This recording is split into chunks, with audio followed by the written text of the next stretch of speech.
Minggu-minggu setelah hujan malam itu menjadi awal yang tidak pernah Andra bayangkan sebelumnya. Rasanya setiap hari, bahkan setiap menit, ia selalu memikirkan Naila. Senyumnya, cara bicaranya yang lembut, bahkan hal-hal kecil seperti kebiasaannya mengernyitkan dahi ketika berpikir, semuanya menempel kuat di benak Andra. Pertemuan mereka di warung kopi bukan hanya sekali itu saja. Seperti sudah digariskan, keduanya sering bertemu di sana lagi, entah sengaja atau memang kebetulan.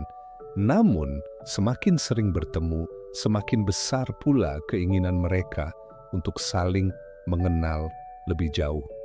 Naila kadang datang lebih dulu, duduk di kursi yang sama sambil menulis di bukunya. Andra yang baru datang selalu tersenyum ketika melihatnya. Rasanya seperti ada rumah di setiap tatapan mata itu. Obrolan mereka pun makin dalam, bukan hanya soal cuaca atau kuliah, tapi juga soal mimpi dan luka. Naila bercerita kalau ia suka menulis karena hanya lewat tulisan, ia bisa jujur pada dirinya sendiri. Ada banyak hal yang tak bisa ia sampaikan pada orang lain, terutama pada keluarganya. Andra mendengarkan dengan penuh perhatian, dan semakin ia tahu, semakin besar pula rasa kagumnya pada gadis itu. Andra, kamu pernah nggak ngerasa capek banget sama hidup, tapi nggak bisa cerita sama siapapun? Tanya Naila suatu malam ketika mereka duduk di bangku taman kota. Andra terdiam sejenak, lalu menoleh. Pernah, tapi aku selalu nyari cara biar nggak tenggelam sama rasa itu.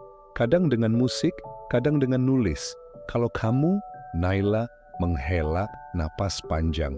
Aku biasanya nulis, cuma lewat kata-kata aku bisa lega. Tapi ya, tetap aja nggak semua bisa aku tulis. Andra ingin bertanya lebih jauh, tapi ia menahan diri. Ia tahu ada sesuatu yang disembunyikan Naila, sesuatu yang mungkin berat. Tapi ia tidak mau memaksa, ia hanya ingin Naila tahu bahwa dirinya selalu ada kalau gadis itu butuh tempat untuk bercerita. Semakin sering bertemu, rasa itu makin jelas. Mereka belum pernah saling mengucapkan kata cinta, tapi kedekatan mereka sudah cukup untuk membuat dunia di sekitar seakan menghilang. Semua terasa begitu alami, seakan mereka memang dipertemukan untuk saling melengkapi.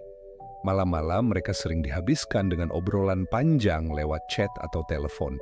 Kadang Naila bercerita soal buku yang sedang ia baca, kadang Andra memainkan gitar lewat panggilan video, membawakan lagu-lagu sederhana yang membuat Naila tersenyum malu. Andra, kamu sadar nggak sih kalau suara kamu itu bikin tenang? Kata Naila suatu malam. Andra tertawa kecil. Masa sih? Nggak juga kali. Iya beneran, kayak kalau aku lagi sedih terus kamu nyanyi, rasanya semua beban hilang. Andra menoleh ke layar ponselnya, menatap wajah Naila di video call. Senyumnya merekah. Kalau gitu, aku bakal nyanyi terus buat kamu, sampai kamu bosen. Kalau nyanyi buat aku nggak bakal bosen. Jawab Naila, pipinya merona. Hari-hari mereka semakin penuh dengan kebersamaan. Setiap kali mereka bertemu, ada saja momen kecil yang membuat keduanya semakin jatuh hati. Seperti ketika Naila tiba-tiba memotret Andra diam-diam saat ia sedang serius memetik gitar, atau ketika Andra mengikat tali sepatu Naila yang lepas sambil bercanda, membuat gadis itu malu-malu menunduk. Namun di balik semua kebahagiaan itu, ada satu hal yang pelan-pelan mulai terasa mengganjal. Andra mulai menyadari kalau Naila jarang bercerita soal keluarganya. Setiap kali ia bertanya, Naila selalu berusaha mengalihkan pembicaraan. Seolah ada dinding besar yang memisahkan kehidupan Naila di luar dan kehidupan Naila bersamanya. Suatu sore, ketika mereka duduk di tepi danau kecil di pinggiran kota, Andra memberanikan diri untuk bertanya. Nay, boleh aku tanya sesuatu? Naila menoleh, matanya yang bening memantulkan cahaya senja. Apa? Kenapa kamu jarang cerita soal keluarga kamu? Wajah Naila mendadak berubah.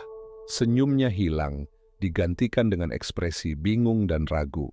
Ia menunduk, memainkan jarinya sendiri. Itu agak rumit, Andra. Aku nggak tahu harus cerita dari mana. Andra diam, memberi ruang. Ia tahu pertanyaan itu berat.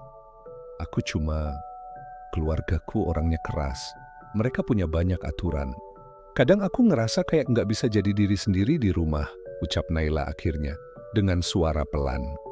Andra mengangguk, lalu mengulurkan tangannya menggenggam tangan Naila. Aku nggak akan maksa kamu cerita kalau kamu belum siap. Aku cuma mau kamu tahu, aku selalu ada kalau kamu butuh tempat buat cerita. Mata Naila berkaca-kaca, tapi ia tersenyum. Makasih Andra, kamu beda dari yang lain. Sejak malam itu, Andra semakin yakin dengan perasaannya. Naila bukan hanya sekadar teman baginya, Naila adalah rumah, tempat ia merasa nyaman dan diterima apa adanya. Dan ia tahu, cepat atau lambat, ia harus menyatakan perasaannya. Beberapa hari kemudian, Andra mengajak Naila ke sebuah tempat yang menurutnya spesial, sebuah bukit kecil di luar kota, tempat ia sering datang untuk bermain gitar sendiri.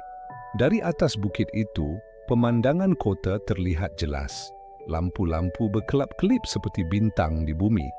Mereka duduk berdampingan, angin malam meniup rambut Naila yang panjang. Andra menatapnya sebentar, lalu memetik gitar di tangannya.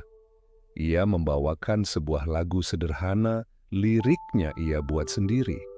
Naila terdiam, mendengarkan setiap kata yang keluar dari mulut Andra. Dadanya bergetar, matanya berkaca-kaca, tanpa ia sadari. Lagu itu bukan sekadar lagu, tapi pengakuan bahwa Andra jatuh hati padanya. Setelah lagu itu selesai, Andra menatapnya dalam-dalam. Naila, suaranya bergetar. Aku nggak tahu cara paling tepat buat ngomong ini, tapi aku harus jujur, aku suka sama kamu.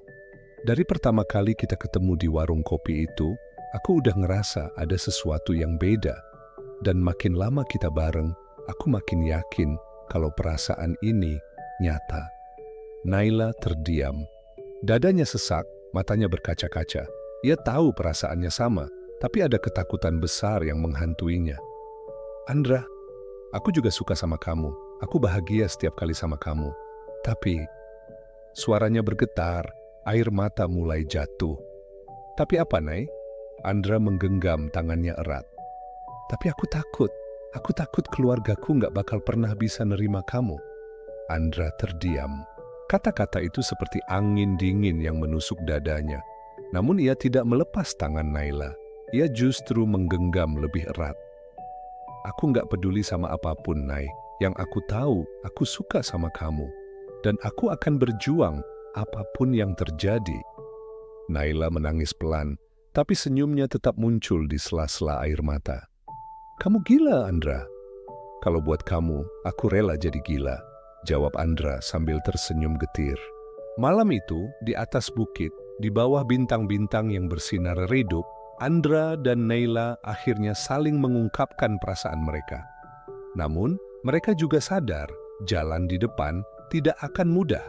Cinta itu nyata, tapi restu masih menjadi tirai gelap yang menanti di ujung. Dan tanpa mereka sadari, badai itu sudah mulai mendekat, perlahan tapi pasti.